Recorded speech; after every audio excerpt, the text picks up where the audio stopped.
पर माँ बहन की गाली देना, इसको कभी भी आप जस्टिफाई नहीं कर सकते। हर दल को उचित सम्मान के साथ भागीदारी मिले, इस बात को एनडीए जरूर सुनिश्चित करे। और राजद के नेता तेजस्वी यादव जी के सामने मेरे परिवार को, मेरी माँ को, मेरी बहन को जिस तरीके से गाली दी गई, उस वक्त भी ये लोग खामोश रहे कि किस तरीके से राजद और कांग्रेस की संस्कृति का एक हिस्सा बन गया है गाली गलौज जैसी भाषा का इस्तेमाल कर। अगर कांग्रेस के वरिष्ठ नेता ही उनके बारे में इस तरीके की भाषा का इस्तेमाल करेंगे तो स्वाभाविक है कि उनके कार्यकर्ता गाली गलौज जैसी भाषा का इस्तेमाल करेंगे। देखिए, ये इसी श्रृंखला को आगे बढ़ाने का है जिसकी शुरुआत हम लोगों ने शाहबाद से हम लोगों ने की थी, और बिहार के अलग अलग जिलों में हम लोगों ने नवसंकल्प सभा का हम लोगों ने आयोजन किया, जिसका मकसद बिहार फर्स्ट, बिहारी फर्स्ट की सोच को जनता तक लेकर जाने के उद्देश्य के साथ इन सभाओं को आयोजित किया जा रहा है। आज उसी कड़ी में अगला कार्यक्रम हम लोग का मुजफ्फरपुर में है, और उम्मीद ही नहीं, पूरा विश्वास है कि जिस तरीके से बाकी तमाम सभाओं में एक जन सैलाब देखने को मिला है, आज वैसे बिहार बंद हम सबके द्वारा बिहार बंद का भी आयोजन किया गया है। पूरा एनडीए एकजुट होकर 12 बजे तक हम लोगों ने इस बात की घोषणा की है कि जिस तरीके से मेरे प्रधानमंत्री आदरणीय नरेंद्र मोदी जी के राजद कांग्रेस के मंच से अपशब्दों का इस्तेमाल किया गया, गाली का इस्तेमाल किया गया, उनकी पूज्य माता जी के लिए जिस तरीके से गाली का इस्तेमाल कर भावनाओं को ठेस पहुंचाने का कार्य किया गया, उसके विरोध में एनडीए के द्वारा आज ये बंद का ऐलान किया गया है। पर बंद के ठीक बाद मुजफ्फरपुर में हम लोग की ये नवसंकल्प सभा का आयोजन किया गया है। उस मंच के माध्यम से भी इन बातों को मजबूती से रखा जाएगा कि किस तरीके से राजद और कांग्रेस की संस्कृति का एक हिस्सा बन गया है गाली गलौज जैसी भाषा का इस्तेमाल करना। जब कांग्रेस के सर्वोच्च नेता, उनके सबसे बड़े नेता और नेता प्रतिपक्ष लोकसभा में राहुल गांधी जी जब स्वयं प्रधानमंत्री के लिए तू तड़ाक करके बात करते हैं, आप हो सकता है हमारी नीतियों से आप सहमत ना हो, पर इसका मतलब कतई ये नहीं है कि आप तू तड़ाक जैसी भाषा का आप इस्तेमाल करें। प्रधानमंत्री जी आपसे उम्र में भी काफ़ी बड़े हैं, पर उसके बावजूद अगर कांग्रेस के वरिष्ठ नेता ही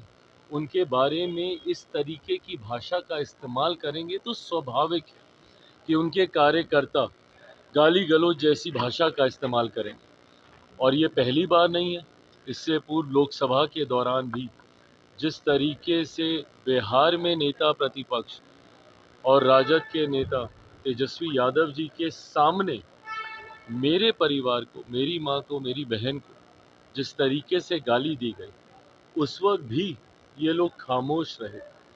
आज भी अफसोस इस बात का होता है कि कम से कम एक शब्द आप इसकी निंदा करने के लिए तो कह सकते हैं, भले आपकी मंशा ना रही हो, पर अगर किसी भी व्यक्ति ने ऐसी भाषा का इस्तेमाल किया, कम से कम इतना तो आप आकर कह सकते हैं कि ये गलत है और ऐसा नहीं बोला जाना चाहिए। पर ऐसे में मौन रह जाना, उस वक्त भी मौन धारण कर लिया गया था जब मेरे परिवार को गालियां दी गई थी, और आज भी जिस तरीके से एकदम मौन इन लोगों ने धारण कर लिया, ये मौन एक सहमति भी है ताकि भविष्य में भी अगर ज़रूरत पड़ेगी तो पुनः हमारे वरिष्ठ सम्मानित नेताओं के परिवार, माताओं बहनों को लेकर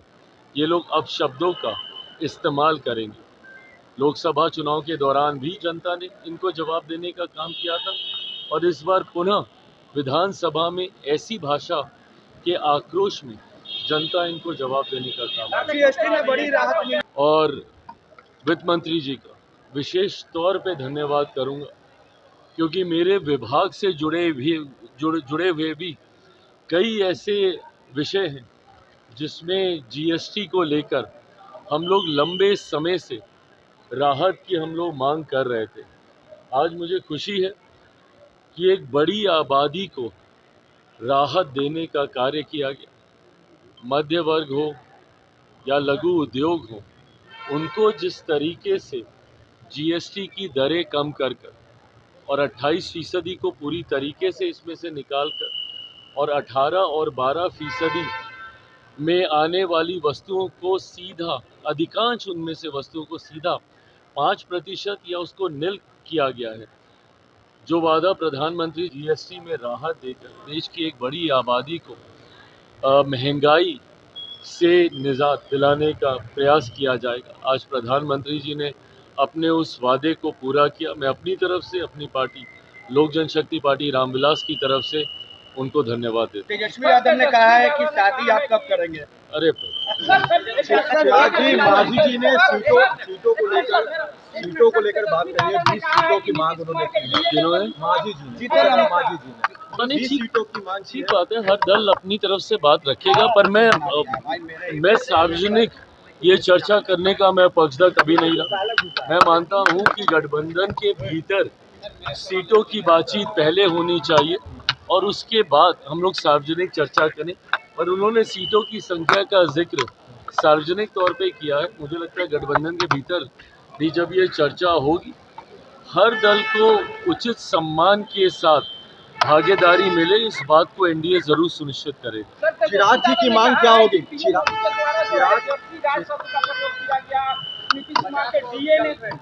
पर सवाल खड़ा किया गया है, उस पर लोग चुप रहे। जिस तरीके से गाली गलोच, इसको कभी भी आप जस्टिफाई नहीं कर सकते। राजनीति में और भारतीय भाषाओं की एक खूबसूरती रही है कि शब्दकोश इतना विस्तृत है भारतीय भाषाओं का कि आप कड़ी से कड़ी बात भी मर्यादित शब्दों में रहकर आप कर सकते हैं,